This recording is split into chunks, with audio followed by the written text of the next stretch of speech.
السلام علیکم۔ آج کی کہانی عجیب اندھیر نگری کی کہانی۔ اندھیر نگری کی کہانی عجیب و غریب۔ یہ قصہ ایک انوکھے شہر سے شروع ہوتا ہے جہاں سب کچھ الٹا سیدھا چلتا تھا۔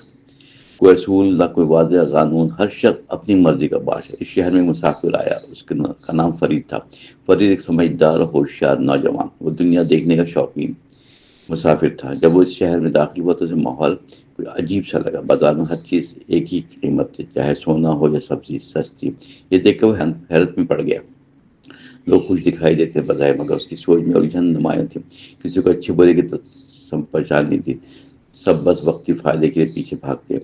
فرید نے ایک دکاندار سے پوچھا، یہ کیسے نظام ہے یہاں پر بھلا؟ دکاندار ہنس کر بولا، یہی اصول ہے، یہاں پر سب برابر ہیں، قیمت کے لحاظ سے کوئی چیز مہنگی سستی نہیں۔ فرید نے سوچا، یہ انصاف نہیں بلکہ ایک عجیب قسم کی نادانی ہے۔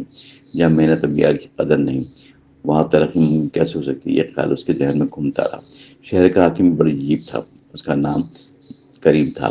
وہ بغیر سوچے فیصلے کرتا تھا، کبھی کسی کو انعام کبھی سزا، بغیر تحقیق کے حکم جاری کرتا۔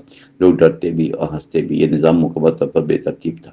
ایک دن عجیب مقدمہ پیش آیا۔ ایک شخص پر الزام لگا کہ اس کی وجہ سے نقصان، حقیقت کچھ اور تھی، مگر کسی نے تحقیق کرنے کی زحمت نہ کی۔ حاکم نے فوراً سزا سنانے کا حکم دیا، بغیر سچ جاننے فیصلہ کر دیا۔ فرید نے یہ سب دیکھ کر پریشان ہو گیا۔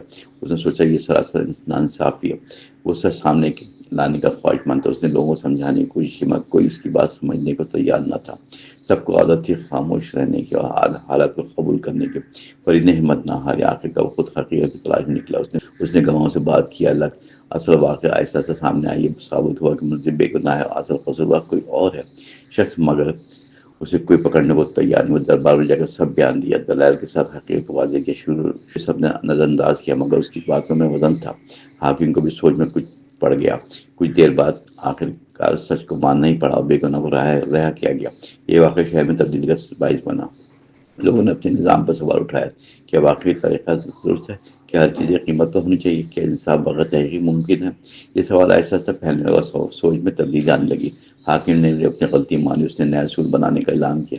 ہر فیصلہ تحقیق کے بعد ہو، ہر چیز کی قیمت اس کے مطابق۔ یہ قدم شہر کے لیے نیا آغاز ہو گیا۔ لوگوں نے بھی اس کا ساتھ دیا اور نظام بہتر ہونے لگا آہستہ آہستہ۔